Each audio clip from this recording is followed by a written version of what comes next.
Hi, my name is Amy, and I work as a nurse. After another bustling day at the local hospital, a place I'm grateful has no night shifts, I finally arrived home, a bit later than usual. I'm home, I called out as I stepped through the door. Welcome back, came the cheerful reply from my daughter Janice. At only 8 years old, Janice spends many afternoons alone, waiting for me to come home. It tugs at my heart, seeing her so self-reliant at such a young age, and I often feel guilty about it. Yet I know I'm lucky compared to some of my colleagues who work erratic hours in facilities with fewer family-friendly schedules. Where's your dad today? I asked her, hanging up my coat. He hasn't come home yet, she replied, a hint of sadness in her voice. It feels like I haven't seen him in forever. My husband, Jack, is a workaholic. He's rarely home, and when he is, it's almost like he's a stranger at the dinner table. On his days off, he's at his mother's house, tending her garden or having dinner with her. Meanwhile, he's missed every one of Janice's soccer games and spelling bees, a reality that's put a strain on our family. I'm sorry you're alone so often, honey, I said, feeling the weight of our situation. It's okay, Mom. You're here every day, and that's enough for me, Janice replied, trying to sound brave. I hugged her, wishing things were different, that we could be a typical family, spending time together every night. Then one day, unexpectedly, Jack came home early. The dinner table was quiet that night until, out of the blue, Jack broke the silence. Hey, why don't we go to Hawaii for the holidays? He said. I was stunned, barely able to believe my ears. After all this time, Jack was suddenly proposing a family trip. We hadn't taken a proper vacation in years. Janice was over the moon. We can go to Hawaii. I want to go. I want to go, she shouted excitedly, her happiness infectious. Reluctantly, I agreed. I had mixed feelings about it, especially when I realized that Jack had planned the trip around his mother Charlotte's birthday. Despite my reservations, I couldn't deny Janice this opportunity. The day of the trip arrived, and both Jack and I were busy with work. We planned to meet at the airport, but my day ran later than expected, and Janice and I barely made it in time, arriving breathless and frazzled. But when we looked around, Jack and Charlotte were nowhere to be seen. Confusion turned to frustration. Where could they have gone? I tried calling Jack's phone, only to get a recorded message saying it was off or out of range. Worried, I approached the airline desk for help. Then a staff member approached me. Are you Amy Martin? She asked. Yes, I replied, startled. I was asked to give this to you, she said, handing me a small note. I unfolded it, feeling a pang of dread as I read Charlotte's scrawled words. It'll just be the two of us on this trip. If you can't be on time, we won't wait for you. Why don't you just camp out somewhere? Bye, Charlotte. My heart sank. Janice looked up at me with wide, anxious eyes. What's wrong, Mom? Trying to shield her from the truth, I forced a smile. Oh, it's nothing, sweetie. It looks like your dad and Grandma went ahead without us. I'm sorry, but it seems we can't go to Hawaii. But can't we get on another flight and go after them? She asked, hope gleaming in her eyes. I hesitated. The cost of a last-minute flight was more than I could afford. Yes, we can try, I replied, hoping my voice sounded convincing. Just then, a commotion nearby caught my attention. An elderly man collapsed a few steps in front of us. Instinctively, I rushed to his side, my nurse training kicking in. His breathing had stopped, and I quickly cleared his airway, finding it blocked by a bit of vomit. Please, someone call an ambulance, I shouted, administering first aid. Paramedics arrived swiftly, and the man was taken to the hospital, where he regained consciousness. Later, he looked up at me and asked, Were you the one who saved me? Well, yes, I replied modestly, a mix of relief and pride filling my heart.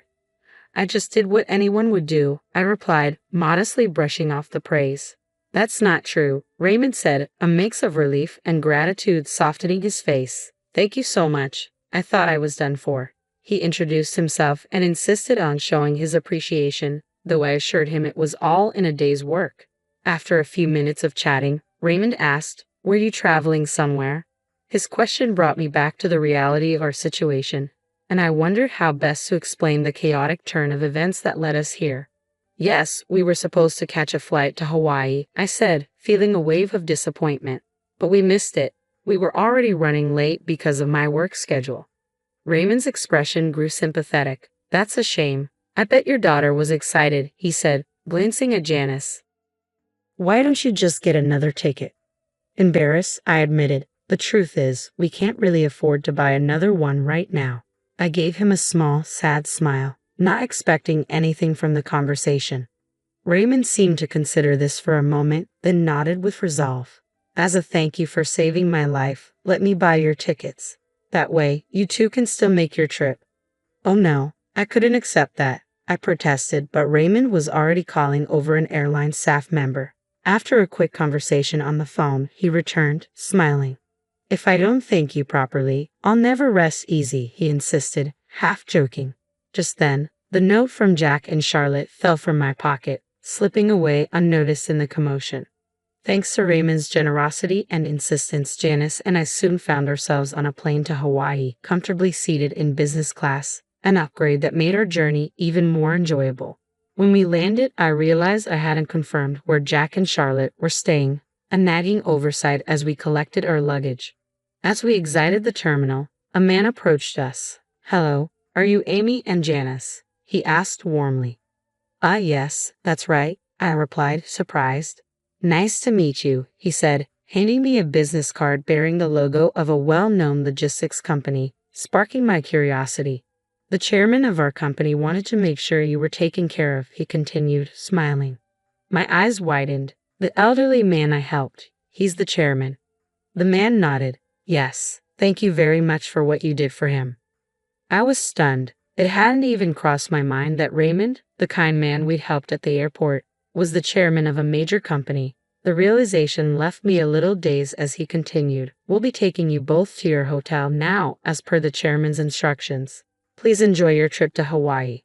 A sleek black limousine awaited us, and as we stepped outside, I felt a mix of excitement and nervousness. I'd never been in such an elegant vehicle before, and I found myself checking my shoes, making sure they were clean before climbing in. Janice's eyes sparkled as she took in the plush, luxurious interior. "Wow, this is amazing," she exclaimed, her excitement infectious. As we drove through Hawaii's breathtaking landscapes, the views unfolding through the limousine windows seemed like scenes from a dream. Palm trees swayed against a perfect sky, and the air seemed to hum with that eternal summer feeling. After the chaotic start to our journey, I felt deeply grateful to have made it here, and Janice was captivated, her face pressed against the glass as she took in every detail. When we finally arrived at the Grand Hotel, its opulent exterior took my breath away. But as we approached the entrance, a sudden worry hit me. "Oh no, I didn't book a room," I murmured, concerned about the oversight. The man accompanying us quickly reassured me. "No need to worry. We've already reserved a room for you on the top floor." I hesitated. "But I don't have the money for this," I confessed, my anxiety returning. He smiled reassuringly. "It's all taken care of.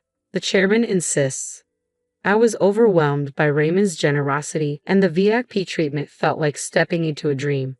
When we entered the hotel and were shown to our room, it turned out to be a lavish suite with an expansive view of the ocean, its vast windows framing a spectacular sunset. It was as if the whole room was a luxurious retreat, more beautiful than anything I'd ever seen. Janice and I stood in awe, gazing out at the stunning scene, filled with gratitude for this unexpected kindness that had transformed our trip into an unforgettable adventure.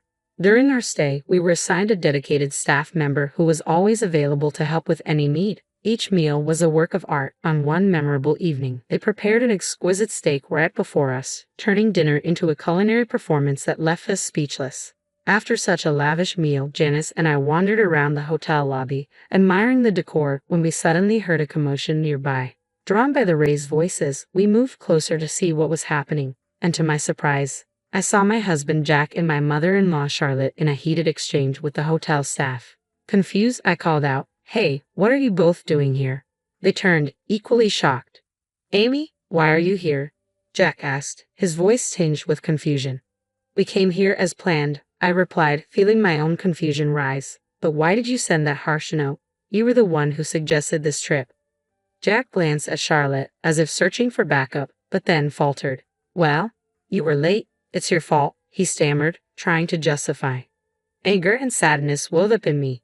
Yes, we were late, but telling us to just camp out was uncalled for. That wasn't right. Charlotte stood by, unmoved, which only deepened my sense of betrayal.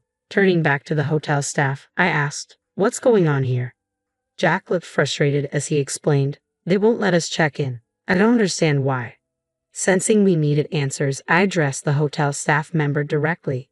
"Is there a problem?" The staff member's tone turned serious. "We were informed that these individuals abandoned our important guests, your daughter and yourself. As per our instructions, we're not permitted to offer them accommodations." In an instant, the pieces fell into place. Raymond's influence was clear. As the chairman of a major company and a man of strong principles, he'd evidently taken a protective stance toward us. Jack and Charlotte's faces reflected both shock and confusion as they began to understand the depth of Raymond's involvement. "What is going on here?" Jack muttered, looking both bewildered and uneasy. "It's a long story," I explained, "but essentially, Raymond's making it clear he won't tolerate what you did to us." This trip had taken an unexpected turn, revealing complexities in our relationships and a surprising ally. Jack shook his head, clearly puzzled. "Who even knows about all that?" Reaching into my bag, I pulled out Raymond's business card, the one given to me when we arrived. Jack's face drained of color as he read the name. This is from a major client of mine," he stammered, his hands beginning to shake. Charlotte turned pale too.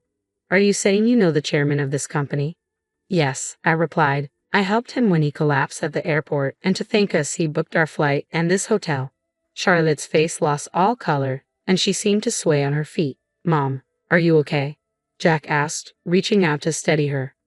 I approached cautiously, concerned despite the tension. "He's in the same gym club as me," Raymond explained. "I see him occasionally, and everyone there respects him. But what a coincidence this is." Charlotte was visibly shaken by the unexpected connection, while Jack simply nodded, stunned. "Such a small world," he murmured, feeling the weight of it all. Before this encounter, I had no idea there was any link between Raymond and Charlotte, but when Raymond had discovered the note I dropped at the airport, it became clear. He'd picked it up and read it, his expression shifting to disbelief. "Amy, what on earth is this?" he'd asked, his voice mixing shock and disapproval. Hesitantly, I explained how Jack and Charlotte had left us behind. His reaction had been immediate. "How horrible, unforgivable," he declared, his tone leaving no room for doubt. From then on, his actions reflected a clear stance on our situation. As Raymond pieced together the details, he asked, "Is your mother-in-law's last name Martin? Charlotte Martin?" "Yes, that's her," I confirmed, still reeling from the series of revelations. Raymond nodded, saying he knew Charlotte from his gym and expressing his disbelief that she would abandon family. Turning back to Jack and Charlotte, I couldn't suppress a smirk at the irony. "Well, since you two plan to go on this trip together, I guess Janice and I will just enjoy it on our own," I said. "Charlotte, maybe you could camp out here for a night under the Hawaiian stars. How's that sound?" "That's terrible. You're the rudest person ever," they protested, clearly missing the irony of having their own words thrown back at them. They called me rude, yet it was their dismissive message that had started this. I chuckled, taking Janice's hand. "Let's go," I said, leaving them behind as the hotel staff firmly turned them away. "We don't have rooms for you both at this hotel," they were told, finally forced to leave. And so Janice and I enjoyed our trip, just the two of us. The bond between Janice and her father was nearly severed, and I felt no urgency to repair it. Raymond's kindness in making this vacation possible had turned what began as a troubling experience into a beautiful adventure, one that refreshed and delighted us both. When we returned home, we were full of gratitude and happy memories. Jack, however, returned looking exhausted and defeated. As it turned out, Raymond's influence extended further than I'd imagined. No hotel in Hawaii had been willing to take them in, leaving Jack and Charlotte to camp outdoors. Jack also faced repercussions at work when his boss informed him that Raymond's company was considering canceling their contract due to his behavior. Meanwhile, Charlotte's gym friends grew distant, treating her coldly enough that she eventually left the club altogether. Once dedicated to fitness, she now spent her days in front of the television, a shadow of her former self. This ordeal made it clear that our marriage was over. We decided to divorce, with Janice's custody naturally going to me. I didn't seek alimony or child support, confident in my ability to support her on my own. It all felt surreal, as if fate itself had guided these events. Being late to the airport that day had led me to meet Raymond, an acquaintance of Charlotte's, and that simple act of kindness had brought us an unforgettable vacation. Looking back, I felt no regrets.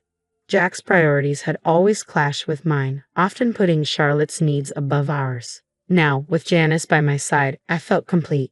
The joy she brought me outweighed any sorrow from the past, and together, we looked forward to a happy, fulfilling future. Just the two of us.